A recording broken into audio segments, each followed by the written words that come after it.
عشق کی بدولت مجھے السلام علیکم ورحمۃ اللہ وبرکاتہ۔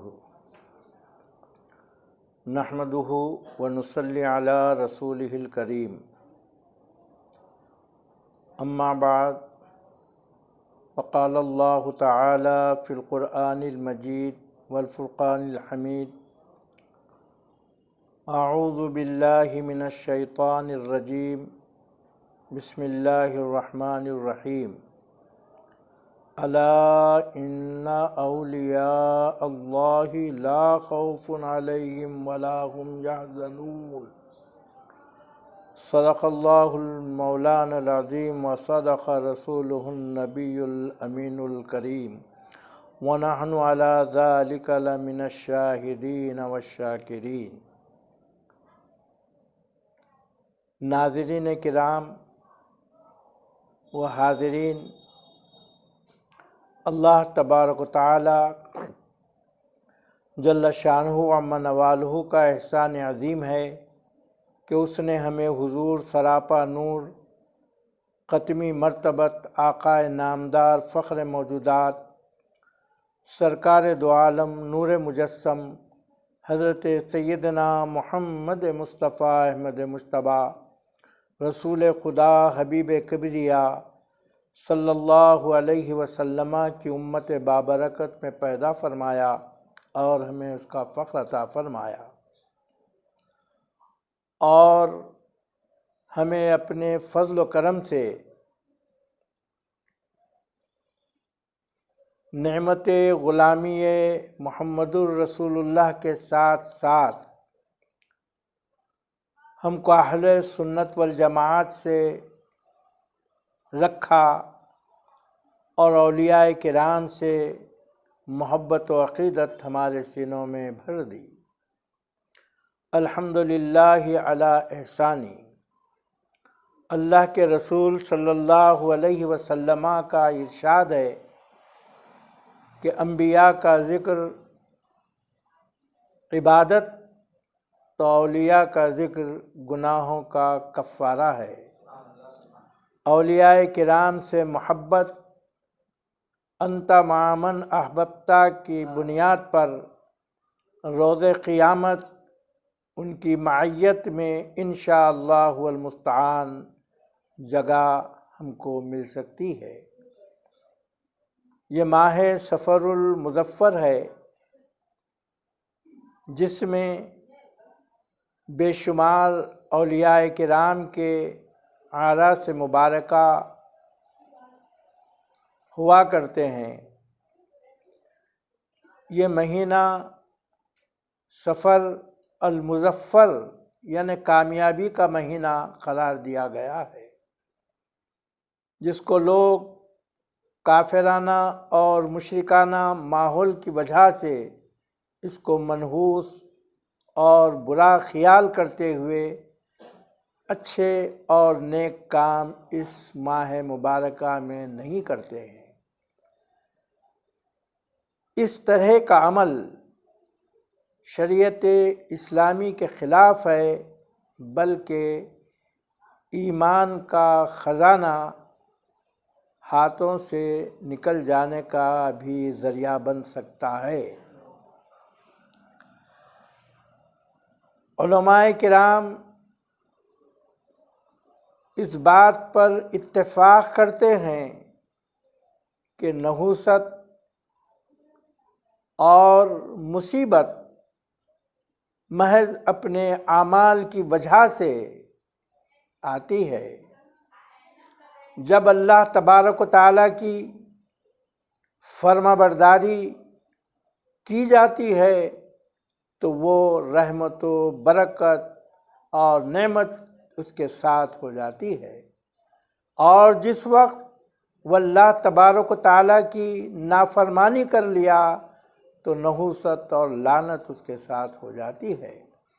ضرورت اس بات کی ہے کہ ہر آن ہم اللہ تبارک و تعالیٰ کی فرما برداری کرتے رہیں، جس طرح آقا علیہ الصلاۃ والتسلیم نے ہم کو تعلیم دی۔ صحابہ کرام رضوان اللہ تعالی اجمعین نے جس کو حاصل کیا اور اپنی عملی زندگی کر کے نمونے کے طور پر پیش کیا۔ اولیاء کرام جنہوں نے اپنی زندگی کے ہر لمحے کو مولا تبارک و تعالیٰ کی یاد اور یافت میں رکھ کر غیر اللہ سے آراز کیا، اور وہ ہمیشہ یہ جانتے تھے، یہ علم رکھتے تھے اور وہی علم کو پہنچاتے تھے کہ اللہ تبارک و تعالیٰ کے سوا کوئی حاجت روا نہیں ہے، لا الہ الا اللہ، اللہ تعالیٰ کے سوا کوئی معبود نہیں ہے، لا الہ الا اللہ، اللہ تبارک و تعالیٰ کے سوا کوئی نفع اور نقصان پہنچانے والا نہیں ہے۔ تمام انبیاء کرام کی یہی تعلیم تھی، صحابہ کرام نے یہی تعلیم کو پہنچایا، اولیاء کرام یہی تعلیم دیتے رہے کہ اللہ کے بندوں کو غیر اللہ سے چھڑا کر مولا تبارک و تعالیٰ سے جڑاتے رہے۔ آج ساری دنیا میں اولیاء کرام کے تعلیمات پھیلے ہوئے ہیں، اس کا مطلب یہ نہیں کہ قرآن اور حدیث سے خدا نخواستہ آراز ہے۔ ان کی ساری تعلیمات اللہ اور اس کے رسول کے احکام کے مطابق ہی رہی۔ اس ماہ مبارکہ میں سرزمین ہندوستان کے عظیم شان،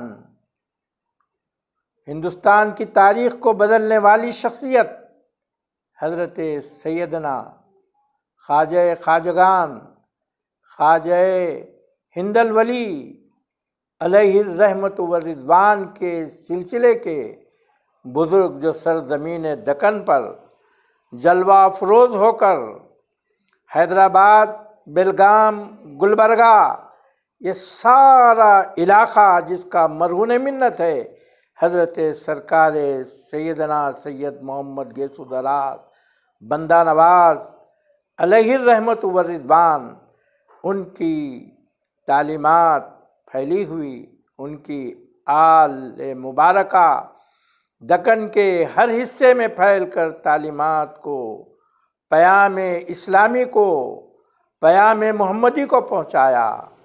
حیدرآباد کی سرزمین بھی اس سے چھوٹی نہیں، سرزمین حیدرآباد پر بے شمار بندہ نوازی بزرگوں نے اپنے خدمات کے ذریعے سے دین اسلام کی سر بلندی کو اپنا شعار بنایا۔ حیدرآباد میں محلے مصری گنج میں ایک بلند و بالا ایشیا کی سب سے بڑی عظیم ترین بارگاہ گنبد شریف حضرت سیدنا شاہ راجو علیہ الرحمت والرضوان کی ہے، جن کا نام مبارکہ سید شاہ یوسف محمد الحسینی علیہ الرحمت والرضوان ہے۔ آپ کا 351واں عرس شریف منایا جا رہا ہے۔ محمد کے غلاموں کی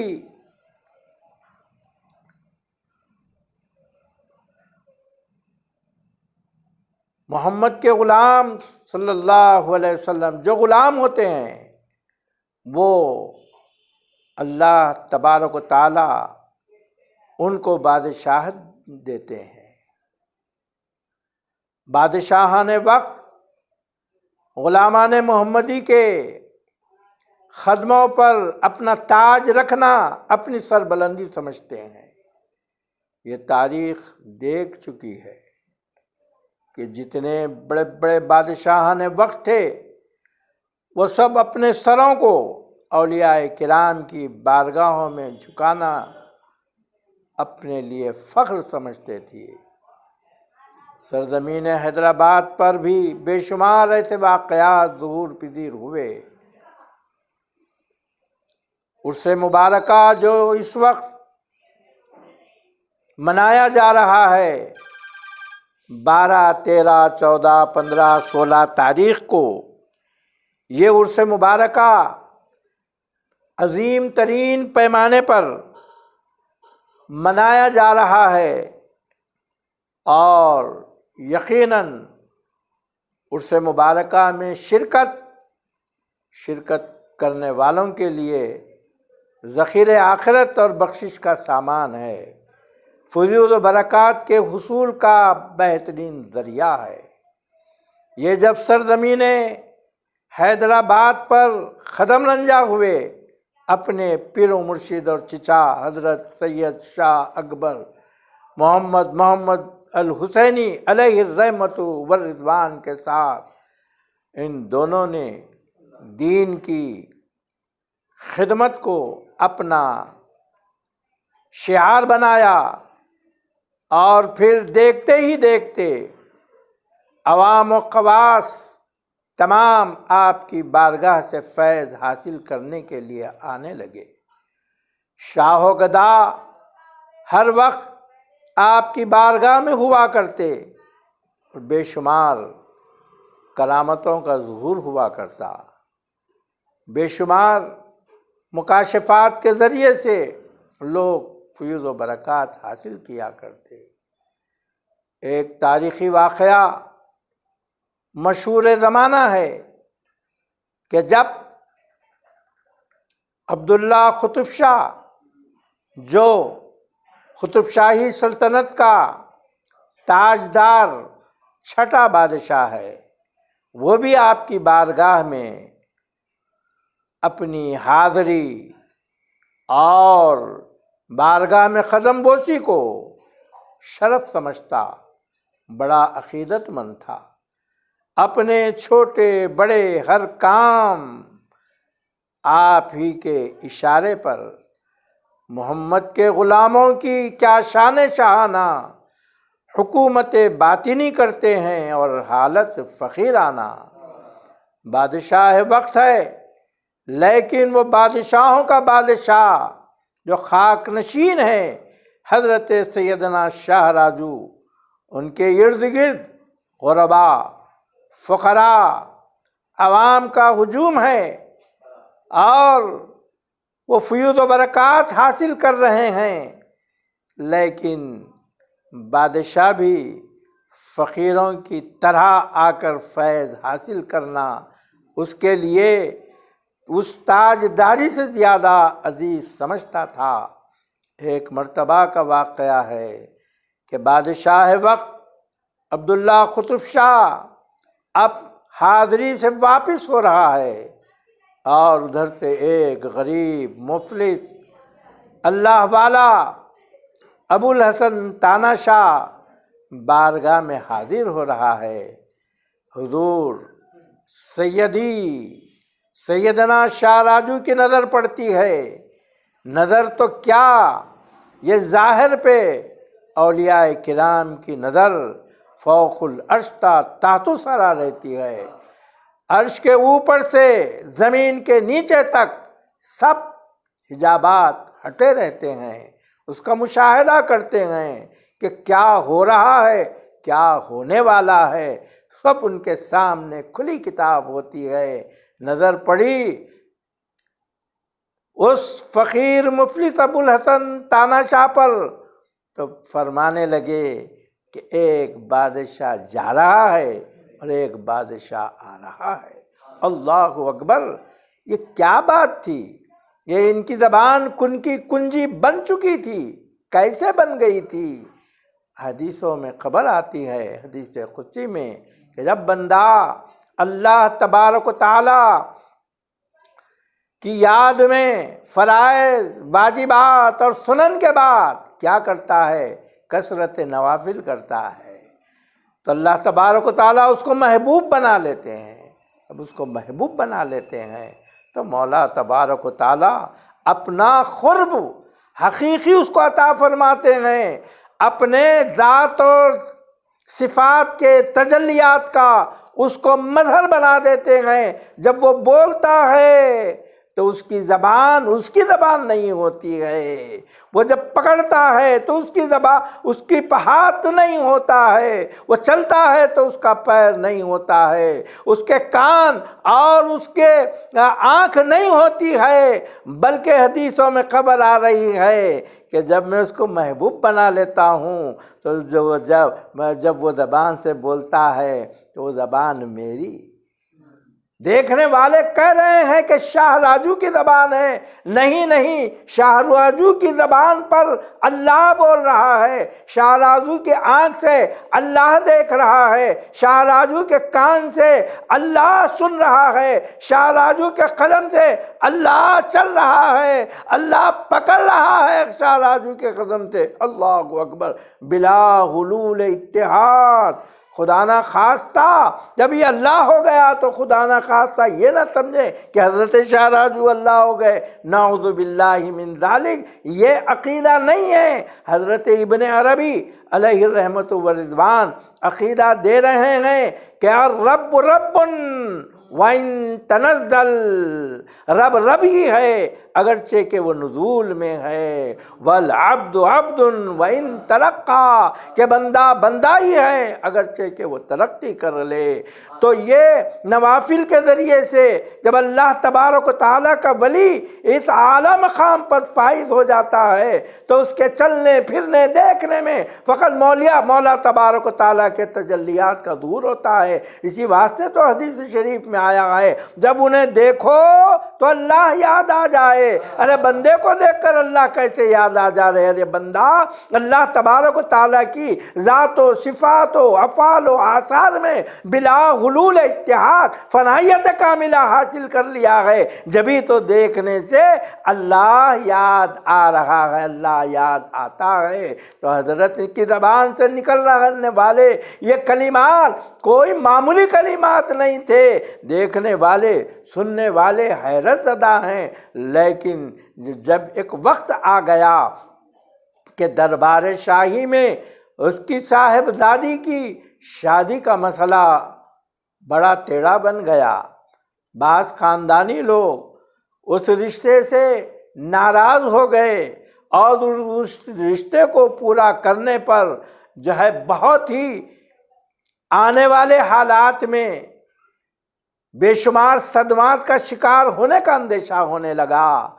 پریشانی کے عالم میں بادشاہ وقت رات بارگاہ شاہ راجو میں حاضر ہوتا ہے، اپنی داستان سناتا ہے کہ لڑکی کا مسئلہ ہے، اب عقد ہونے والا ہے، صبح دلہا حیدرآباد باہر سے پہنچ چکا ہے، لیکن میری بیٹی داماد وغیرہ وغیرہ اس رشتے سے قطعاً ناراض ہے۔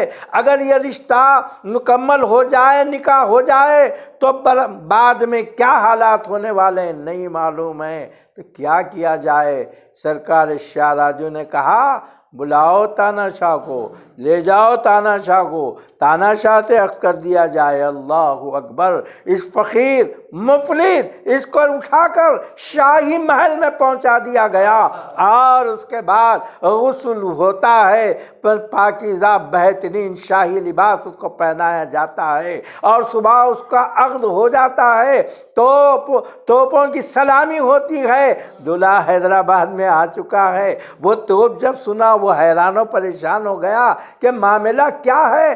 عقد ہو گیا بہت ہی خفت کے ساتھ اور جو ہے نہایت ہی چھپتے چھپاتے وہ چلا گیا۔ عزیزان گرامی، تو ان کے ہاتھ میں، اولیاء کرام کے ہاتھ میں بادشاہت ہوتی ہے، یہ جو چاہے کرتے ہیں، بظاہر تو فقیر ہی نظر آتے ہیں۔